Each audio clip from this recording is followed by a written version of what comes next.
नमस्कार। आज मैं फिर आपके सामने अपराध की एक और घटना लेकर आया हूँ। आज के अपराध की घटना भी हालिया है।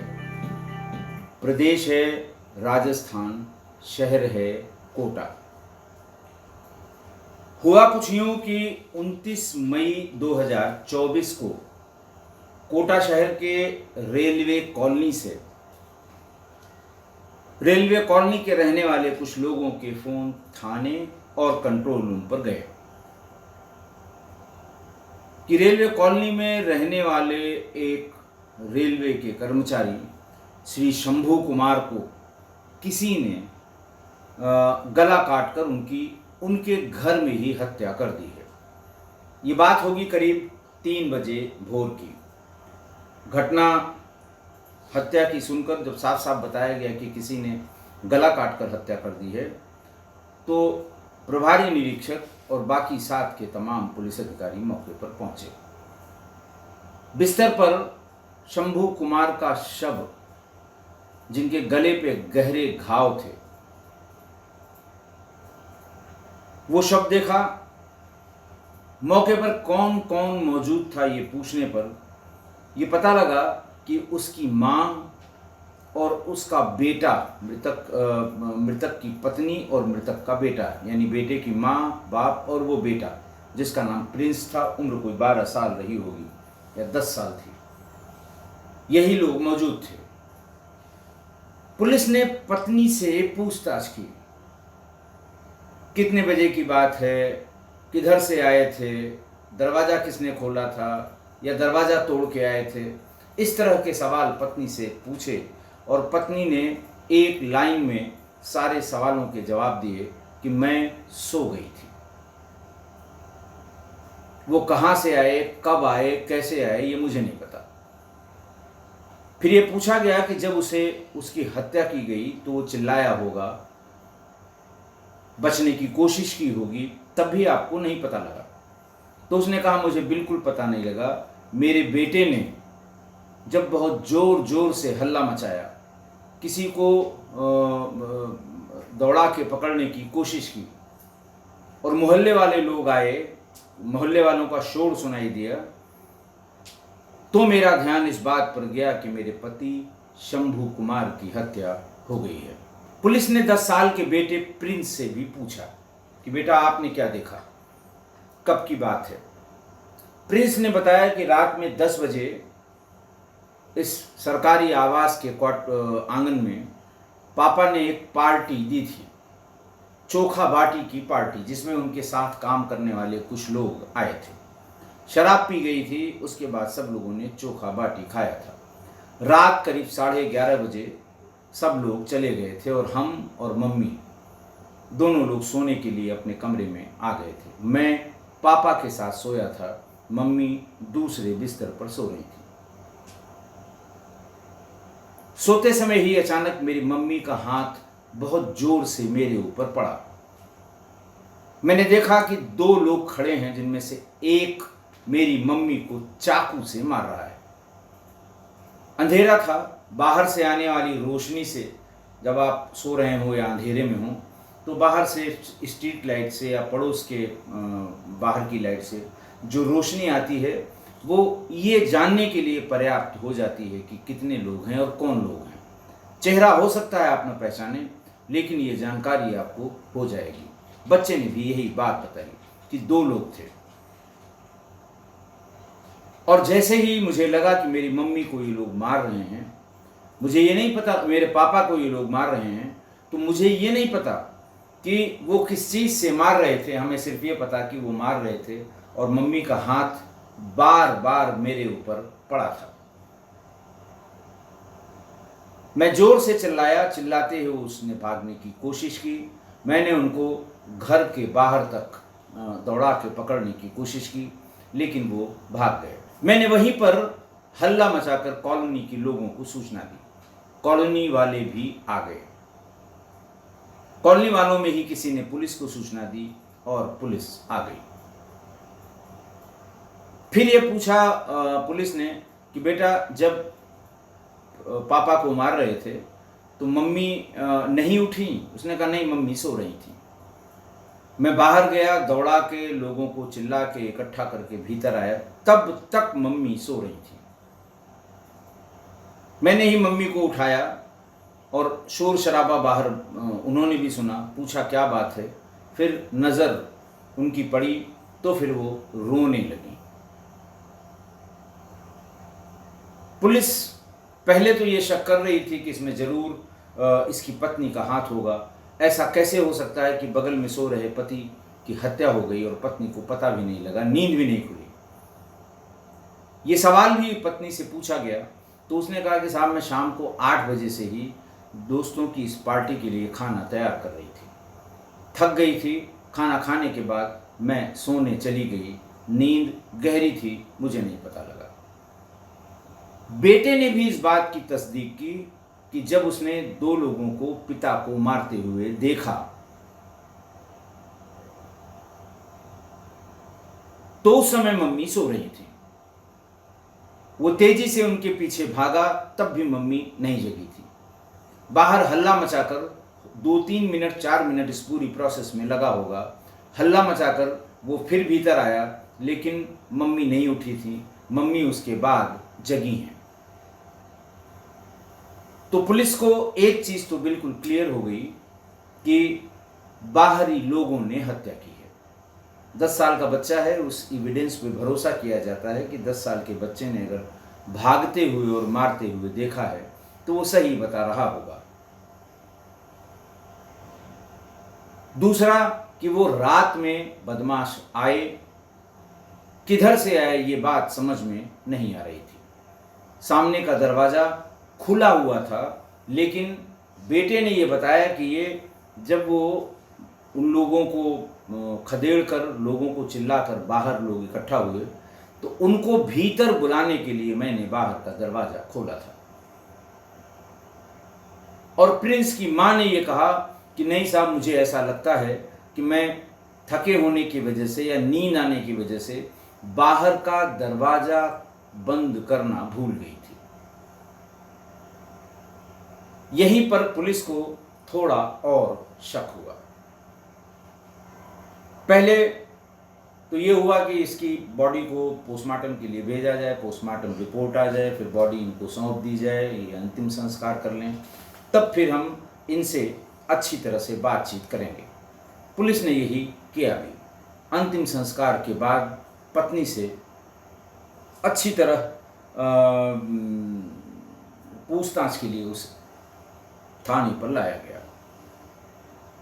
उससे पूछताछ महिला पुलिस अधिकारियों कर्मचारियों के सामने शुरू की गई। पहले थोड़ी देर तक तो वही किस्सा कहानी वो रिपीट करती रही। फिर वो अपने इसी तरह के बयानों में कि नहीं साहब, हो सकता है मुझसे ही दरवाज़ा खुला रह गया हो, कितने और दरवाजे आने जाने के हैं। बोले साहब, एक पीछे का दरवाज़ा है। पीछे के दरवाजे के बारे में बच्चे ने बताया था, प्रिंस ने, कि वो लोग पीछे के दरवाजे से भाग रहे थे जब मैंने उनका पीछा किया था। एक छोटा सा किचन गार्डन टाइप का है, उसी से बाहर निकल कर वो आंखों से ओझल हो गए थे।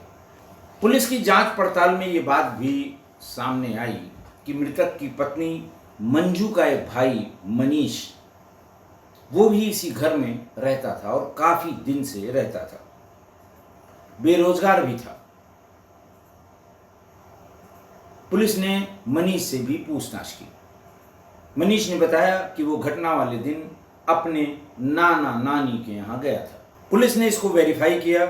टोला पड़ोसियों ने, घर वालों ने बताया कि हाँ, उस दिन ये हमारे घर पर ही था, जो वहाँ से काफ़ी दूर है। रात में वो सोया था, रात में कहीं निकला भी नहीं था। पुलिस ने मंजू और उसके भाई मनीष की सीडीआर यानी कॉल डिटेल की भी अच्छी तरह से जांच की।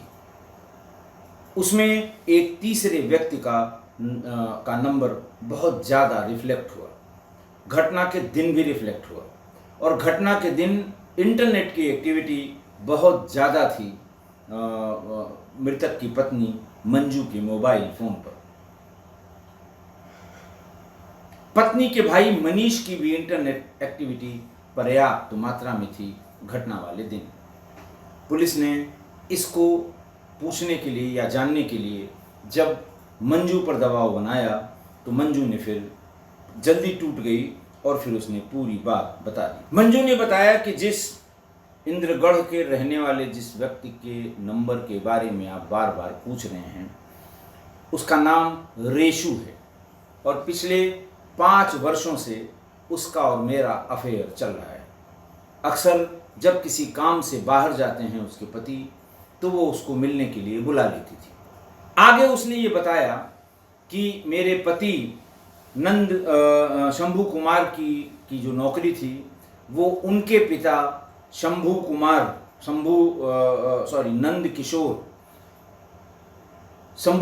के पिता नंद किशोर की रेलवे में नौकरी करते समय असामयिक निधन हुआ था उनका और उसी के स्थान पर मृतक आश्रित कोटे से उसके पति की नौकरी रेलवे में लगी थी। वो अक्सर इस बात का जिक्र करता था कि कैसे कौन अधिकारी थे, फिर उन्होंने कहा तुम फॉर्म भरो मृतक आश्रित का और कैसे कैसे करके उसे फिर से नौकरी मिल गई। और इस बात में मंजू को बहुत इंटरेस्ट आता था। मंजू अपने पति पे इस बात का दबाव बनाती थी कि कुछ भी करके उसके भाई मनीष के लिए या तो नौकरी का या रोजगार का कोई इंतजाम करे।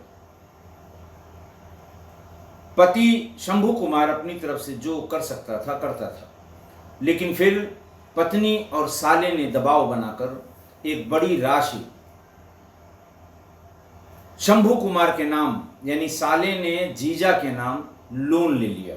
बहाने वही होते हैं कि आप सरकारी नौकरी है, आपको लोन मिल जाएगा, आप किस्तें कट जाएंगी, फलाना होगा ठिकाना होगा।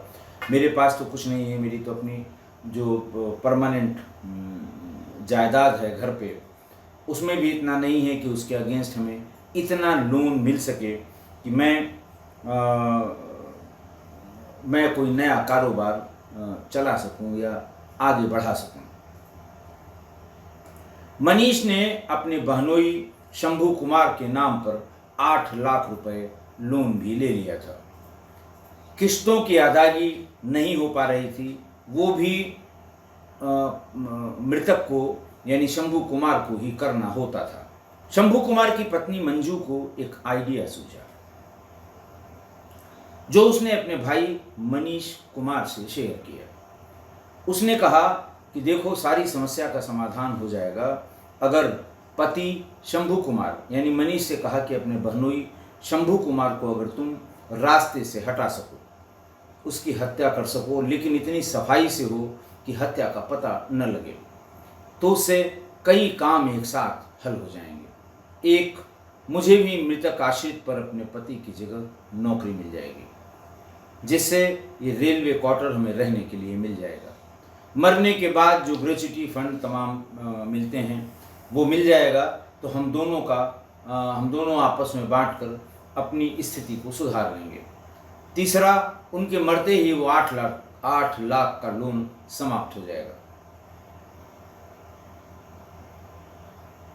ये बात मनीष कुमार को भी सूट कर रही थी, उसका लोन खत्म होना था, वो तुरंत तैयार हो गया। उसने कहा लेकिन ये तुम काम नहीं करोगे, इस काम के लिए मैं 5 लाख रुपए तक दे सकती हूँ, किसी ऐसे से ये काम कराओ जो प्रोफेशनल हो और बाद में पकड़े जाने का डर न हो, मामला खुलना नहीं चाहिए। मनीष कुमार ने फौरन अपने दोस्तों को संपर्क किया जिनकी आम शोहरत कुछ इसी तरह की रही होगी, इस तरह के काम करने की। चूंकि वो कैटरिंग का काम रेलवे में करता था, मंजू का भाई मनीष, और बहन के साथ ही हमेशा रहता था, शायद इसी ग्राउंड पर उसे कैटरिंग में कुछ काम मिला होगा।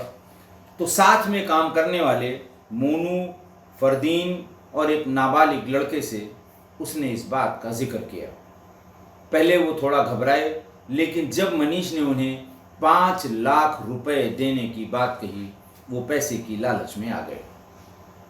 एक दिन मनीष ने इन तीनों को अपने घर बुलाया, अपने बहनोई से ये परिचय कराया कि हमारे साथ कैंटीन में काम करते हैं। चाय वाय पिलवाई गई और इसी बहाने तीनों को अपने बहनोई की शिनाख्त करा दी गई शंभू कुमार की। वो तैयार हो गए। फिर वो पूछने लगे, पैसे का लालच था, वो पूछने लगे कि कब इस काम के लिए आना है। मंजू ने कहा, टाइम मैं बताऊंगी, जिस दिन आना होगा वो सुबह मैं बता दूंगी, शाम का टाइम भी तुमको बता दूंगी। बात इस पर तय हो गई। 10,000 रुपये पेशगी के रूप में मनीष ने अपने इन तीनों दोस्तों को अपने सगे बहनोई की हत्या के लिए दे दिया। जब 4-6-10 दिन बीत गए, क्योंकि 22 मई को उसने लड़कों को अपने घर, ये हत्यारों को अपने घर बुला के अपने बहनोई की पहचान कराई थी, और जब हफ्ते भर करीब करीब बीत गए तो एक दिन पूछा उसने, मनीष ने अपनी बहन से, कि अब तो सब मैंने सेट कर दिया है, अब किस बात की देर है, क्यों तुम समय और डेट क्यों नहीं बता रही हो। उसने कहा, ऐसे अचानक कोई आके मार जाएगा, हम ही लोग पकड़े जाएंगे। ये अपने दोस्तों को पार्टी देने की बात कह रहे हैं शंभू कुमार यानी पति। जिस दिन सब पार्टी के लिए घर पर आएंगे, शराब पिएंगे, उसके बाद खाना खाएंगे और उसी दिन इनका काम हम करवा देंगे, तो पुलिस उनके दोस्तों को ढूंढेगी। हम बयान भी करेंगे कि ये रात में जो पार्टी हुई थी उसमें आपस में कुछ कहा सुनी हुई थी। और फिर वो दिन आ गया। 29 तारीख को शंभू कुमार ने कहा कि आज रात में सबको चोखा बाटी खिलाना है, इंतजाम करो और खाने का सामान बनवा लो। जैसे ही ये प्रोग्राम तय हुआ, वैसे ही दोपहर बाद मंजू ने मनीष को फ़ोन किया कि अब तुम इस समय फौरन नाना नानी के यहाँ निकल जाओ, यहाँ दोस्तों के सामने मत पड़ना, और अपने दोस्तों को ये बता दो कि मैं रात में वीडियो कॉल करके उनसे बात करूँगी और तभी उनको टाइम बता दूँगी। वो उसी समय पर आ जाएंगे, पीछे का दरवाज़ा खुला हुआ मिलेगा, उससे चुपचाप भीतर आ जाएं और वीडियो कॉल करके मैं वो सिचुएशन दिखा दूंगी कि वो कहाँ सो रहा है, और उसे अपना काम करके फ़ौरन वहाँ से निकल जाएं। यही नहीं, उसकी पत्नी मंजू ने ये भी प्लान तय कर दिया कि यहाँ से मारने के बाद कहाँ जाओगे, कौन तुम्हें रोकेगा। 1 दिन 2 दिन वहाँ रुकने के बाद फिर आगे अपना अपना स्थान ढूंढकर निकल जाना, तब तक मैं पुलिस को अपने बयानों में या अपनी बातों में उलझाए रखूंगी। 11 साढ़े 11 बजे जब दोस्त पार्टी वाटी चोखा बाटी वाली पार्टी करके चले गए, तब उसने वीडियो कॉल की। यही वीडियो कॉल और वीडियो कॉल की इंटेंसिटी, जो इंटरनेट की एक्टिविटी उसके फ़ोन में रात भर दिखी थी, फिर उसके टाइम को मैच किया गया तो ये वही टाइम था। दोस्तों के जाने के बाद जब शंभू कुमार सो गया तो इसने उन सबको वीडियो कॉल करके दिखाना शुरू किया, कहाँ सोए हैं, किधर से आना है, ये किधर है, कौन सा रास्ता है, कैसे दाएं मुड़ना है, कैसे बाएं मुड़ना है, दरवाज़ा खुला हुआ होगा, मैं फलां जगह सो रही होंगी। और पहले बेटे को अपने पास सुलाने का कार्यक्रम था, लेकिन फिर वो अपने बाप के पास सो गया, प्रिंस। इतना सब होने के बाद रात में करीब 2 बजे ये तीनों उसके घर पीछे के दरवाजे से पहुंच गए और अपना काम किया। लेकिन वही गड़बड़ हुई कि जब वो उसके पति को मार रहे थे तो पति के हाथ बार बार तो बेटे पर गए होंगे, उसे अटपटा सा लगा होगा, उसने देखा कि उसके पिता को कोई मार रहा है और उसने तुरंत उसका पीछा करना शुरू किया। यहीं से कहानी इन लोगों के उल्टी, इनके विपरीत पड़नी शुरू हुई। पुलिस ने जब ये पूरा किस्सा सुना तो फौरन मोनू, फरदीन, इन दोनों को तो गिरफ्तार कर लिया। उसमें गिरफ्तार करने वालों में पत्नी मंजू, भाई मनीष, महिला का प्रेमी राम केस उर्फ टेसू, सुपारी लेने वाला मोनू और फरदीन, इन सबको गिरफ्तार कर लिया गया 31 तारीख को। 1 जून को दोपहर में 11 बजे, 11:30 बजे एसपी कोटा ने इसकी प्रेस कॉन्फ्रेंस की और पूरी वारदात की डिटेल, कैसे पुलिस वहाँ तक पहुँची, ये सारी बातें प्रेस को बताई, जो अखबारों में आई भी। सिलसिलेवार तरीके से जैसा जैसा प्लान मंजू ने बनाया था, ठीक उसी तरह एग्जीक्यूट किया गया। मारने के बाद ये तीनों भागकर वहीं पहुँचे इसके प्रेमी के यहाँ इंद्रगढ़ में। एक दिन वहाँ रुकने के बाद ये लोग वहाँ से वापस चले गए और कुछ दिन के लिए पहले वो इंद्रगढ़ में रहे और फिर उसे उनमें से 2 जयपुर चले आए, जहाँ से पुलिस ने उनको गिरफ्तार कर लिया था। आज की घटना देखिए, आज की घटना में कई कारण हो गए थे लालच के, यानी कई लालच एक साथ किसी के सर पर सवार हो गई और तब उसने अपने पति को मारने का फैसला किया। पहली लालच तो ये कि उसके भाई ने जो पति के नाम से लोन लिया है उसका रीपेमेंट नहीं हो पा रहा है, कर्ज बढ़ता जा रहा है। अगर पति मार दिया जाए तो ये लोन स्वतः समाप्त हो जाएगा। दूसरा, उसे अपने प्रेमी के साथ, रेशु के साथ रहना था। पति अड़चन थे, अगर पति को मार दिया जाए, एक तो वो अड़चन खत्म हो जाएगी, दूसरा उनके स्थान पर मृतक आश्रित कोटे से नौकरी लग जाएगी, मकान बच जाएगा, तनख्वाह मिलने लगेगी और मरने के बाद जो पैसे मिलते हैं वो हम दोनों भाई बहन बांट लेंगे। पूरा कैलकुलेशन उसने कर रखा था, जो पुलिस के पूछताछ करने वालों को बताया कि कुल इतने पैसे मिलेंगे और हम लोग इसको इतनी इतनी जगह पर इन्वेस्ट करके आगे का जीवन ऐश से गुजारेंगे।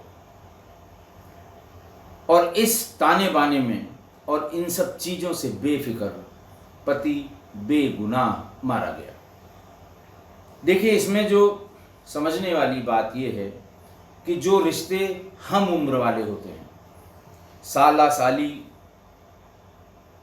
जीजा, नंद नंदोई, ये हम उम्र रिश्ते होते हैं, 2-4 से साल छोटे बड़े, लेकिन होते हम उम्र के रिश्ते हैं।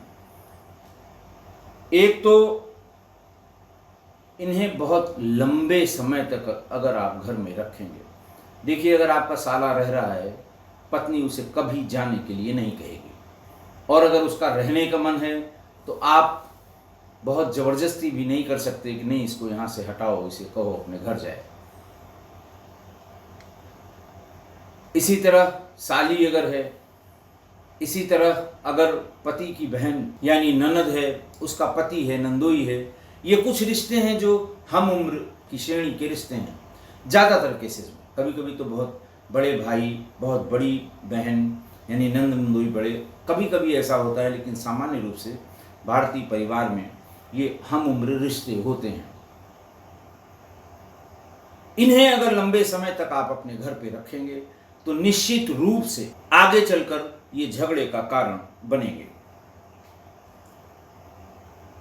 कोई फायदा नहीं है, बहुत रिश्तेदार हैं, आए अपना 2 दिन, 4 दिन, 6 दिन, हफ्ते भर इलाज कराने आए हैं, तो इलाज होने तक हर चीज़ की एक समय सीमा होती है, लेकिन अनंत काल तक अगर आप रखेंगे तो आप ही नुकसान में पड़ेंगे। दूसरा, कभी भूल कर भी अपने नाम से ऐसे रिश्ते वालों को लोन न लेने दें, साफ मना कर दें, क्योंकि जो तमाम तरह की एक्सपीरियंस हमको अपनी सर्विस में मिले हैं कि लोन, मान लिया आपने बहुत मोह में आके, किसी के कहने में आके, अपने माँ बाप के कहने में आपने अपने बहनोई को या अपने किसी रिश्तेदार को अपने नाम से, क्योंकि वो 100 बहाने बनाएगा कि साहब हमारे पास इतनी ज़मीन की खतौनी नहीं है, हमारे पास कोई नौकरी नहीं है, हमको कैसे कोई बैंक लोन देगा, आप नौकरी कर रहे हैं, आपको आसानी से मिल जाएगा, आप लेके हमें दे दीजिएगा, हम ही उसके लोन का रीपेमेंट करेंगे, हम सब उसको चुका देंगे, आपको कोई दिक्कत नहीं होगी। कितने भी बहाने कोई बनाए, लेकिन अपने नाम से कोई लोन किसी रिश्तेदार को कभी मत दीजिए, वरना लोन रीपेमेंट न होने की दशा में, समय से न हो पाने की या न होने की दशा में लोन से छुटकारा पाने के लिए हत्या के सिवा कोई दूसरा तरीका नहीं होता। और ऐसे में आप भलाई के चक्कर में जान से हाथ धो बैठेंगे। ऐसा 80 से 90% केसेस में होता है। बाकी अगर घर में पति या पत्नी के किसी से अवैध संबंध हो जाएं, तो बस ऊपर वाले से अपनी प्राण रक्षा के लिए दुआ करने के सिवा आपके पास दूसरा कोई चारा नहीं बचता। हाँ, एक बात और कि कल से मेरी परीक्षा है लॉ के फाइनल सेमेस्टर की, 6th सेमेस्टर की। मुझे प्रयागराज जाना है और फिर अंतिम परीक्षा करीबन 10 दिन बाद लास्ट पेपर होगा। मैं उसके बाद ही आ पाऊँगा। वहाँ जाकर भी आप ये कह सकते हैं कि वहाँ जाकर आप एपिसोड रिकॉर्ड कर लीजिए, तो पढ़ने के लिए समय भी थोड़ा बहुत चाहिए। फेल होंगे, बदनामी होगी, पास होना ही है। जैसे अब तक 5 सेमेस्टर पास किए हैं और 1 सेमेस्टर के लिए तो उस समय रिकॉर्ड करना बिल्कुल नामुमकिन है, बहुत मुश्किल है। तो मैं आपसे कृपापूर्वक अनुरोध करता हूँ कि जब तक मैं वापस नहीं आ जाता तब तक के लिए आप रिपीटेड एपिसोड्स ही आप देख पाएंगे। मैं उन लोगों से अनुरोध करता हूं जो हर बार रिपीटेड एपिसोड्स दिखाए जाने पर अपनी टीका टिप्पणियां करते हैं, कभी कभी बहुत तल्ख टिप्पणी भी करते हैं कि रिपीटेड मत दिखाइए, इससे अच्छा है आप कुछ मत दिखाइए, कुछ मत भेजिए। लेकिन कुछ हमारे सुधी श्रोता हैं जो नए हैं। रिपीटेड एपिसोड ज़्यादातर मैं काफ़ी पुराने डालता हूँ ताकि पहले की कुछ अपराध की घटनाओं से आप रूबरू हो सकें। तो विनम्र अनुरोध है कि अगर आपने देख भी रखा है तो कृपा करके दोबारा देखने की ज़रूरत नहीं है, मत देखें उसे। लेकिन इस तरह से बार बार लिखना ये कभी कभी मन को दुखी करता है। मैंने पहले बहुत बार ये कमिटमेंट कर रखा है कि मैं बंद बिल्कुल नहीं करूँगा, लेकिन ये लाइफ के कुछ आवश्यक काम हैं, आवश्यक पार्ट हैं जिन्हें हमें ही पूरा करना होगा। लिहाजा अगले 10 दिनों तक, 9 या 10 दिनों तक आपको रिपीटेड एपिसोड्स को बर्दाश्त करना होगा। आशा है आप इस बात का कतई बुरा नहीं मानेंगे। आज के लिए इतना ही। बहुत बहुत धन्यवाद।